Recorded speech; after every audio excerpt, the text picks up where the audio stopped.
Luar biasa, kelor dinobatkan Ho sebagai pohon ajaib. Dahulu kita mengenal kelor hanya sebagai tanaman penahan longsor dan juga bahan sayuran, tetapi belakangan ini kelor naik pangkat. Berdasarkan penelitian terbaru, kandungan kelor dapat digunakan sebagai obat kanker dan pelindung hati atau hepatoprotektor. Luar biasa bukan?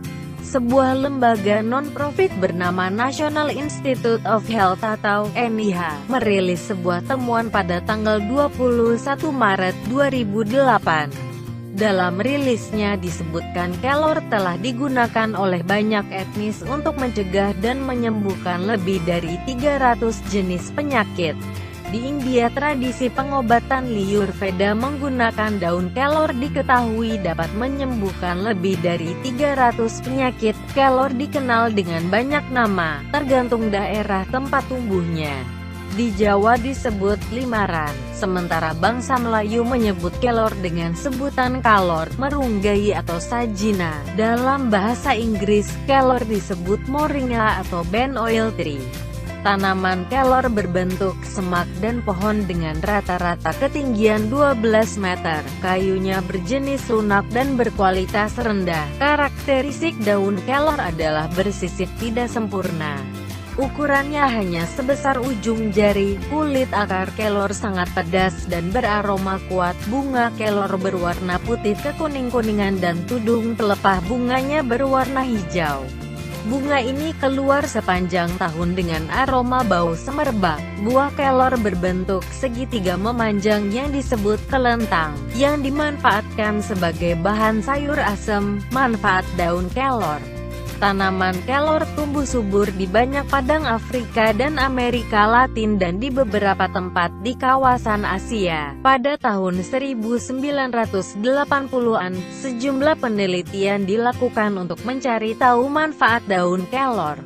Penelitian dilakukan terhadap daun, kulit batang, buah sampai biji tanaman ini. Tim peneliti dari Jerman, contohnya, mengkaji dan mengembangkan pemanfaatan tanaman kelor untuk penghijauan serta penahan penggurunan di Ethiopia, Somalia, dan Kenya.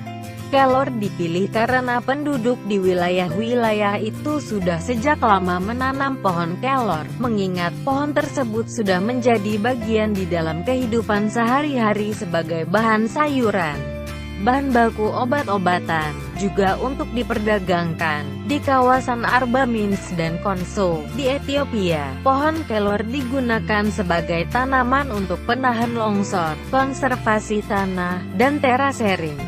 Khasiat daun kelor sebagai hepatoprotektor atau pelindung hati dibuktikan oleh C. Senthil Kumar, peneliti dari Anna Technology University, Tamil Nadu, India. Sementara itu, Kesersemo Prevention Research Center atau CCRC, Fakultas Farmasi Universitas Gadjah Mada menyebutkan kelor mengandung kombinasi senyawa yang unik, yaitu isotiosianat dan glukosinolat.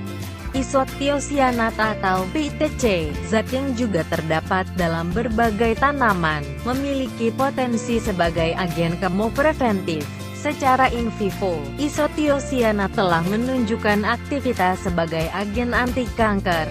Efektivitas tanaman ini sebagai agen anti kanker juga terbukti dari beberapa publikasi penelitian yang menyatakan bahwa benzil isotiosianat atau BITC secara in vitro mampu menginduksi apoptosis terhadap sel kanker ovarium.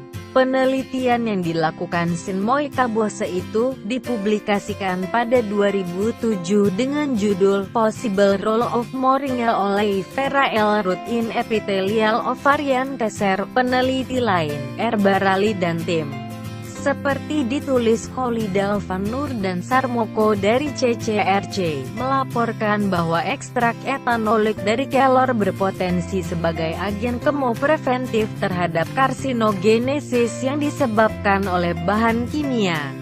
Dr. Aseno Sastro Amijoyo dalam bukunya Obat Asli Indonesia menyebutkan daun kelor berkhasiat sebagai obat kurap dan bahkan obat herpes dengan cara mencampurnya dengan kapur. Air rebusan akar kelor punya khasiat obat sebagai obat rematik, demikian besar khasiatnya. Organisasi Kesehatan Dunia atau WHO menganjurkan bayi dan anak-anak pada masa pertumbuhan dianjurkan mengkonsumsi daun kelor. Perbandingan gram daun kelor mengandung 7 kali vitamin C pada jeruk, 4 kali kalsium pada susu, 4 kali vitamin A pada wortel, 2 kali protein pada susu, dan 3 kali potasium pada pisang. Organisasi Kesehatan Dunia atau WHO diketahui telah menobatkan kelor sebagai pohon ajaib. Pengobatan dilakukan setelah sebuah studi berhasil menemukan bahwa tumbuhan ini berjasa sebagai penambah kesehatan berharga murah selama 40 tahun ini di negara-negara termiskin di dunia. Sekian informasi tentang luar biasa kelor dinobatkan WHO sebagai pohon ajaib. Semoga bermanfaat. Silakan klik subscribe untuk melihat video terbaru dari kami dan jangan lupa untuk klik like dan share. Terima kasih.